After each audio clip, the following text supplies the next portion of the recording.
location, given what the Freedom Center stands for, and the backdrop of the Ohio River, where so many freedom seekers crossed in hope of a life without trains, without chains, and oppression.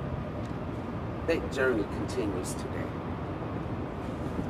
This morning, I think of my father, who was born in 1906, 44 years after the 13th Amendment was adopted.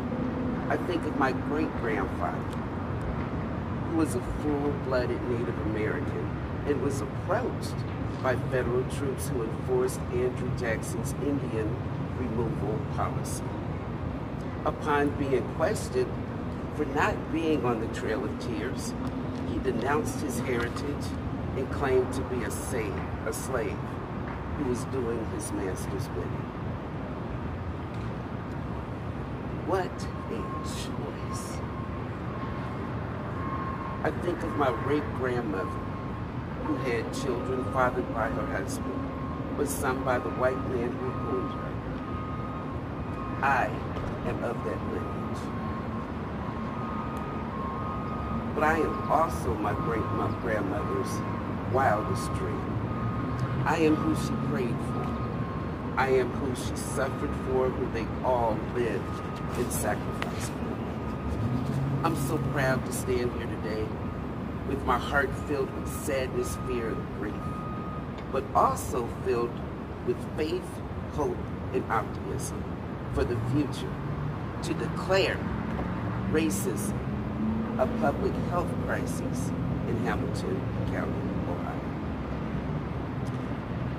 Hamilton County Board of County Commissioners joined scores of governments across the country in this declaration.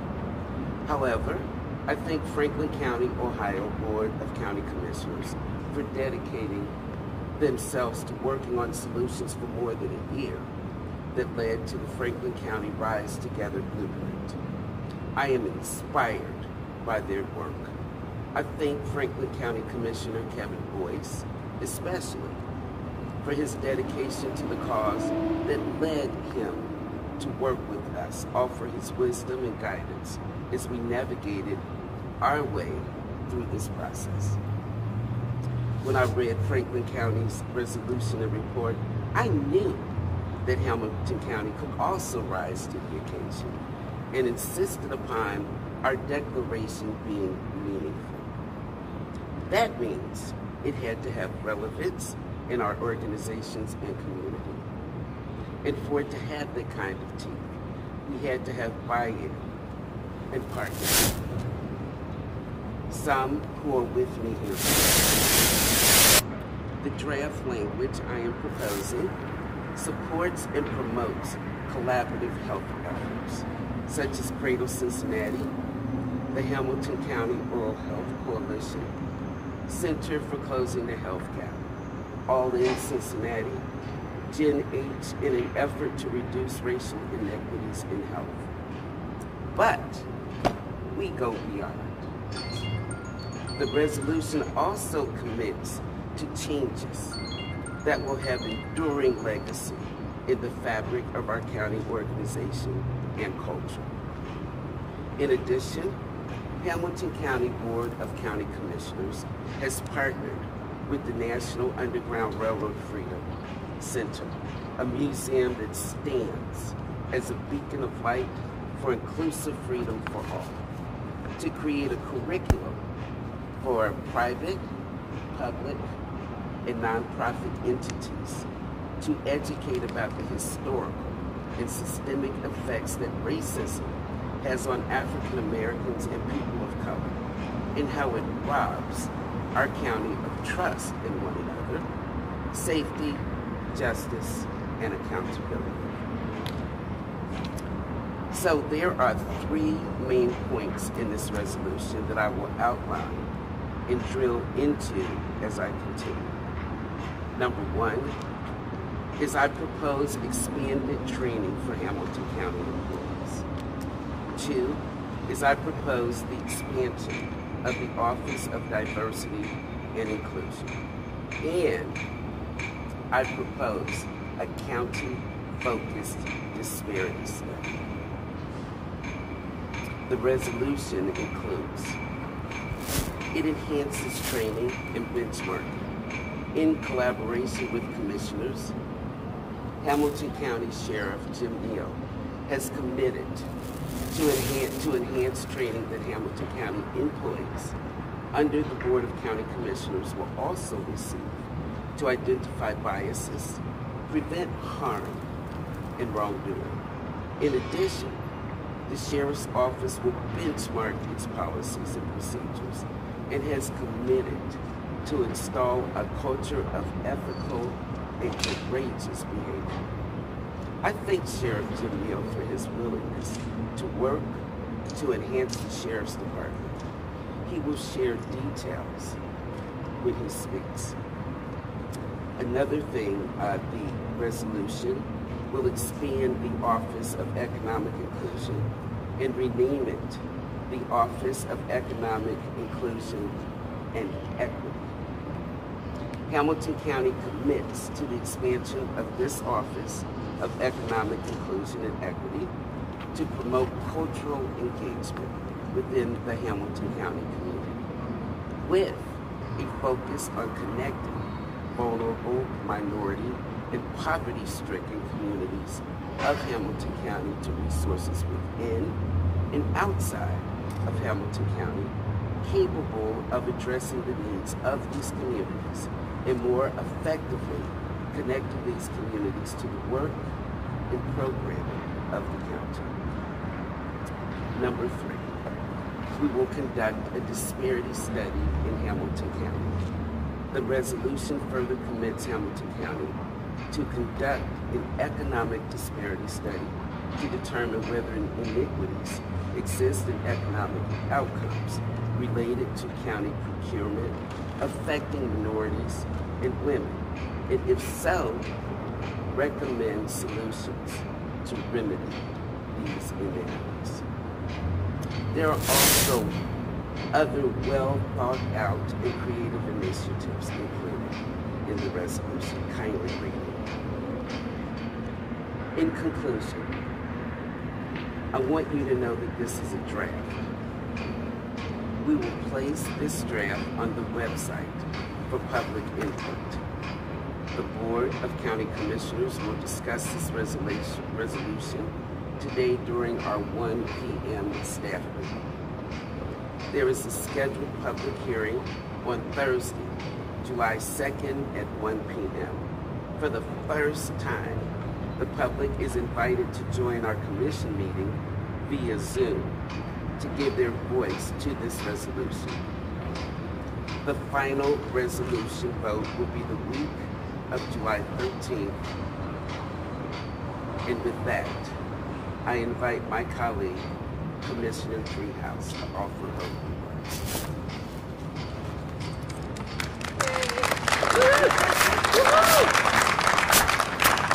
Good morning. Oh, so this is a moment in time for the Hamilton County Commission. I could not be more honored to stand with Victoria Parks, Commissioner Parks, to talk about declaring racism a public health crisis in Hamilton County. It is high time we start this work, and we've done some work, but we are at a flashpoint in time, and Commissioner Parks is the right person at the right time to offer this resolution and energize this work and accelerate what we are doing at the county. I just could not be more proud. So, yay, Victoria. So let me hone in on one thing that Victoria mentioned and Commissioner Park mentioned. So we have been doing a lot of work when it comes to inclusion, and particularly economic inclusion in this county. We set up an Economic Inclusion Council. We have opened up the Office of Economic Inclusion. Robert Bell is here, the director. And Robert has been hard at work creating relationships with people in this community that have not really felt a part of economic inclusion in the past and have not necessarily felt welcome to apply when it comes to some of the projects that the county does or employment at the county. And so we started this work a couple of years ago, but this disparity study that Commissioner Parks talked about helps us really dig into the work, because it level sets the county and defines where we are now so that we understand how we can move forward. The city of Cincinnati did this a number of years ago, and we have been trying to find the money, frankly, to do it at the county. But the Inclusion Council recommended this. They made it as one of their top recommendations. And so through this resolution, we are now saying yes to that. We are going to move forward on that so that we can level set here in the county and more aggressively move forward when it comes to building wealth for everybody in the county, because really that's what this is about. Racism permeates so many of the structures here in Hamilton County, and this resolution will help us start to break down some of those barriers. So again, I applaud my colleague. I am delighted to stand here with her today, fully embrace and support the resolution, and look forward to the public input in the next week or so. Thank you.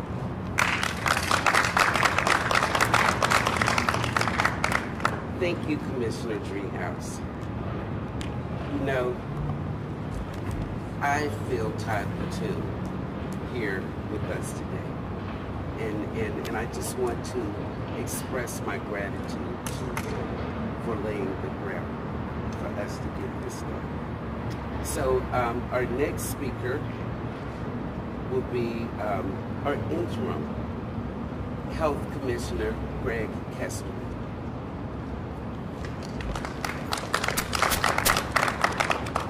Good afternoon, and thank you, Commissioner Parks. I'd like to thank you, as well as the whole Board of County Commissioners, for formally addressing the issue of racism through this declaration of racism as a public health crisis. This action by our Board of County Commissioners indicates a significant step to address the issue of racism and its relationship to health outcomes. We know that place matters. We know that where you live, where you work, and where you play will determine your access to good education, healthy food, and safe outdoor activity. We know that we have entire communities that are comprised largely of individuals suffering from economic disadvantage.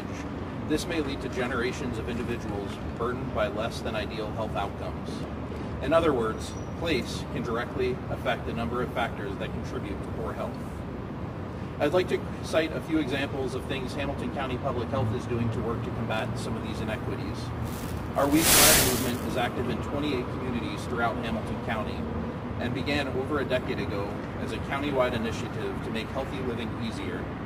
Hamilton County Public Health recognizes and engages communities to address numerous issues such as chronic disease, environmental health issues, injury prevention, social health, and substance abuse issues. In addition, we have a lot of work with regards to infant mortality. It's a primary gauge of how the health of a community is doing.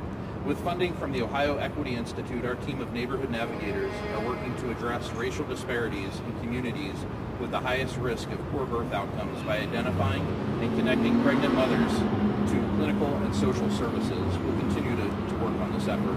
Our team also has done a lot of partnerships with Cradle Cincinnati's Policy Committee to facilitate the development and adoption and improvement of policies and practices that impact the social determinants of health related to preterm birth and low birth weight in Hamilton County. Cradle Cincinnati just announced this past week that our black infant mortality rate was the best on record since 2019. That said, we still have a lot of work to do, but these are beginning to show some promise. These are just a few of the examples that are underway to create positive health outcomes for all the residents of Hamilton County, including those of racial minority. As stated, our Board of County Commissioners are taking a significant step to address racial inequality and to make improvements throughout Hamilton County. With this continued support, we can continue and further expand our work to reduce and ultimately eliminate disparities in Hamilton County, preventing healthy outcomes for all.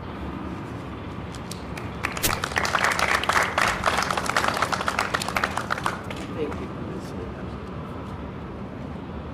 Our next speaker is Sheriff Jim Lee.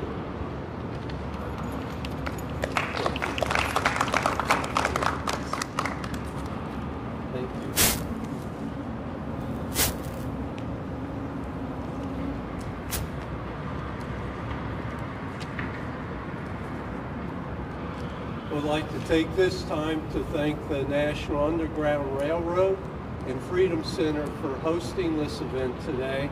And I would also like to thank Commissioner Parks and Driehaus for including me in this press conference. About 150 years ago, Estemaza said, he who is present at a wrongdoing and lifts not a hand to prevent it is as guilty as the wrongdoers. That is still true today.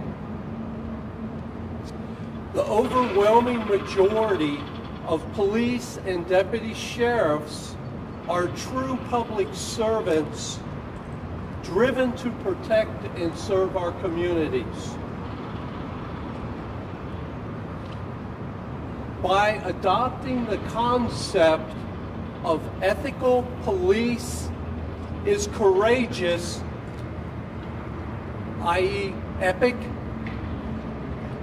through active bystandership and peer intervention, we will strive for officer and community safety.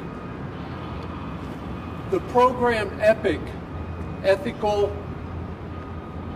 Policing is Courageous, was adopted by the New Orleans Police Department for New Orleans Police Department. The program and the concept we are going to adopt here in Hamilton County and provide the training for all of the deputy sheriffs and any other police agency that is willing to receive it, or any other county employee that is willing and wanting to receive it. I brought with me today Major Earl Price, who is the commander. His division is responsible for training in the Hamilton County Sheriff's Office, and he will be tasked with training deputies to be active bystanders, to intervene when the peers' conduct is unbecoming, in violation of our policy, in violation of the law, or in violation of civil rights of individuals. So I would like to take this opportunity to bring forward and introduce Major Earl Price.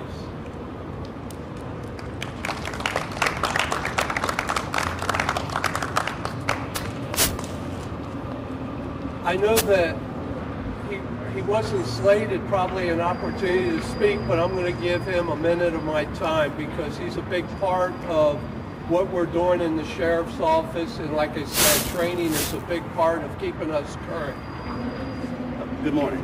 This will be short, but I have trained officers and civilians for over 25 years with the Hamilton County Sheriff's Office, and I am very proud, extremely excited to be involved to implement the EPIC program.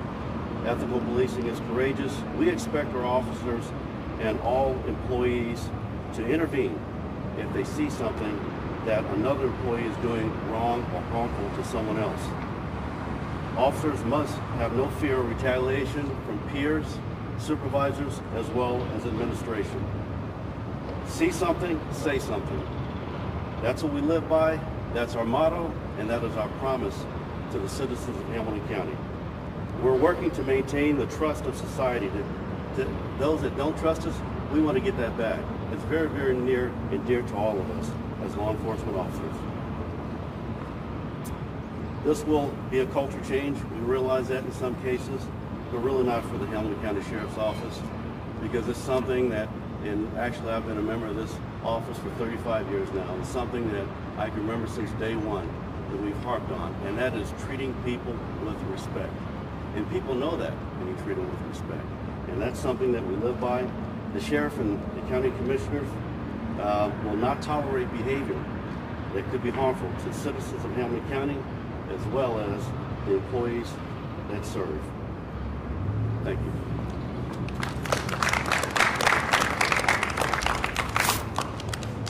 Thank you, Sheriff Neal and Deputy Price. I also want to add that Hamilton County will implement this program over our HR policies. So our staff throughout Hamilton County will be trained in this procedure, so that if you see something, say something, and this also applies to accounting or planning and development or whatever it is. So now I would like to introduce Ms. Renee Mahaffey, who is here for closing the health, with the Center for Closing the Health.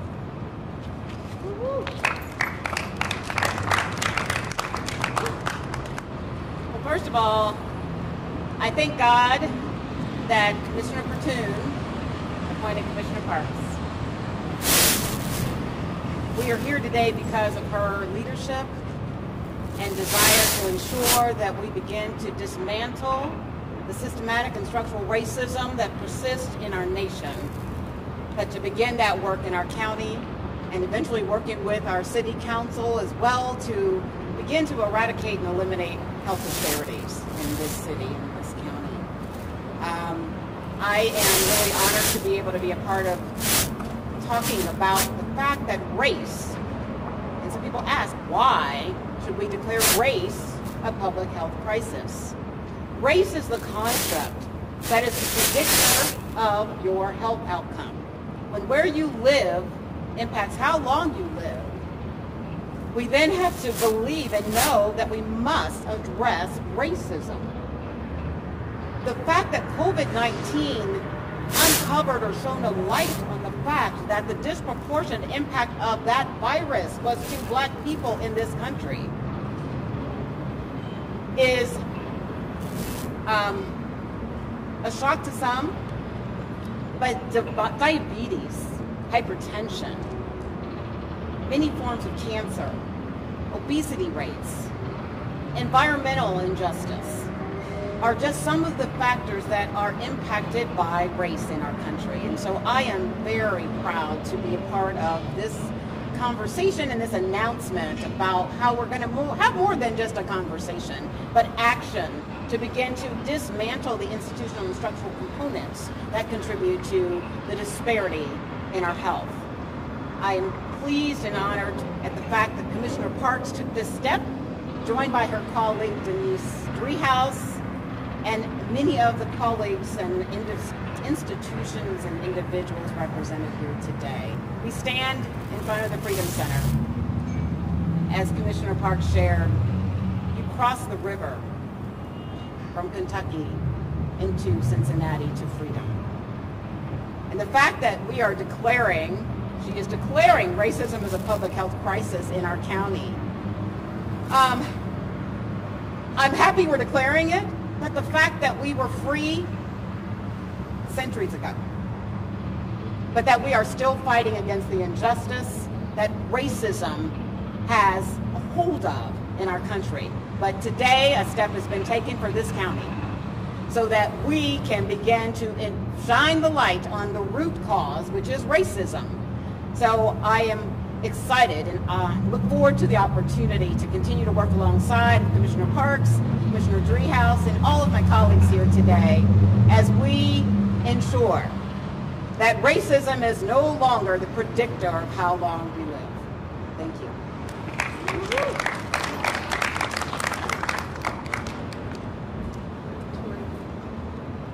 Thank you, Renee.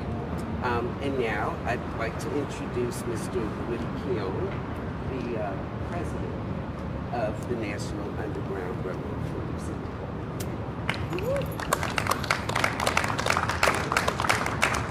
Thank you, Commissioner Parks. Good morning, everyone.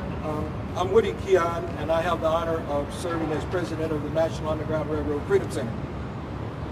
And I want to welcome you as we gather on the banks of the Ohio River. I can think of no more fitting location for today's historic announcement than right here. While this river wasn't as wide or as deep during the era of the Underground Railroad, it symbolized freedom. It represented the last obstacle for enslaved people to cross to begin a free life. and as such, it was commonly referred to with the code name of River Jordan. Where we stand today, it was part of an area once known as Little Africa. It was a place where both free and self-liberated Africans settled in Cincinnati. It's the reason our institution sits in this location. But as we know from stories of Margaret Garner, Samuel Watson, Timothy Thomas, Sam DuBose, Breonna Taylor, George Floyd, and many others, when you're black, once you are set to be legally free, you're not truly free.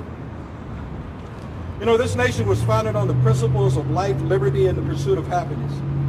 Pursuit of happiness is hindered by fear and hatred that is directed daily, overtly and covertly, at black and brown people simply because of the color of our skin.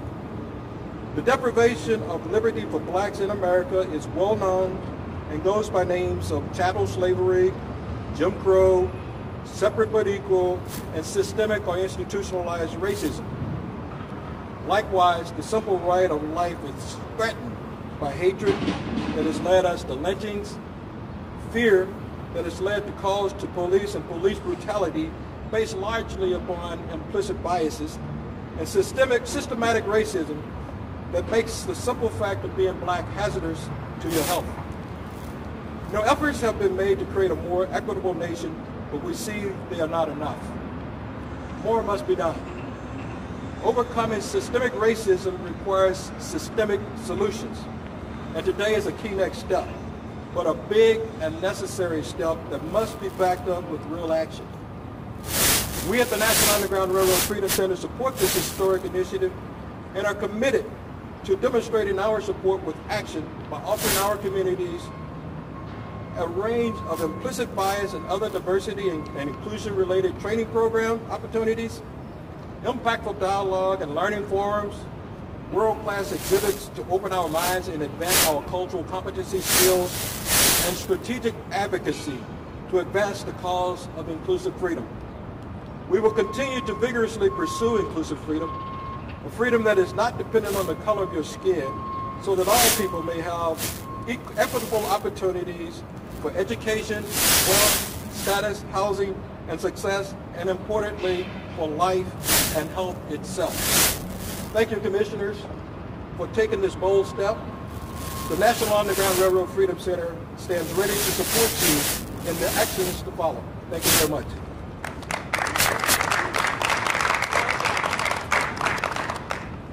Thank you, Woody. I'd like to take this time to recognize everybody who came out. Of course, we have the Sheriff's Office. We have Reverend Peterson Mingo. Who is here.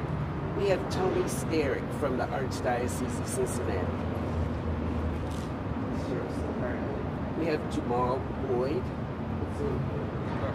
from the Crossroads Center. Here's Robert Bell, who is our Director of Economic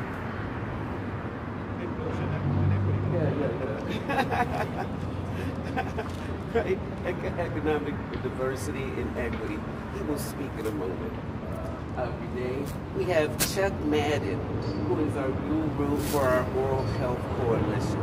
Chuck has done such great work in leading us in the direction to make sure that we provide equitable oral health here in Hamilton. We have Barbara Perez from the YWCA, who I would like to call to the podium now.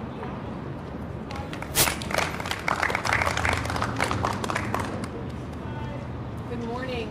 First of all, I want to commend Commissioner Parks for your tremendous leadership on this very, very important issue. The YWCA Greater Cincinnati heartily endorses the resolution to declare racism as a public health crisis and indeed an epidemic. For 152 years, the YWCA's mission has been to eliminate racism, empower women, and promote peace, justice, freedom, and dignity for all. We will partner with you, we will work with you to dismantle structural and systemic racism. That is our commitment today. Thank you.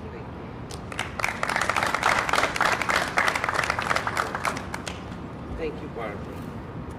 With that, I will introduce our last speaker. This is Robert Bell, who is our Director of the Office of Economic Inclusion and Equity. Thank you. Equity. Economic inclusion and equity. Yeah, absolutely. Thank you. Thanks for having us. I've got to say this because I'm sitting here feeling a spirit around us. And I think we all know who that spirit is, Todd Pertut. I can't help but saying that, and I think it needs to be said, because Todd has worked for equity all his life. And I'm just so glad to see that we are finally making some really strong roads in that, and Todd would be glad as well. The only other thing I want to say is I really appreciate the support that everyone is giving this initiative, and for the leadership of the commissioners for bringing it together. And I just want to share a little adage that it reminds me of. When you look over a large lake and you see several fish that have died and floated to the surface, you say, oh, well, there's something wrong with those fish. But when you come back later and there's hundreds of fish dead and floating to the surface, what do? You look at the lake. And I'm so proud of this, of Hamilton County and the people here, and there's people, supporters who are not here, who are willing to look at the lake. Thank you.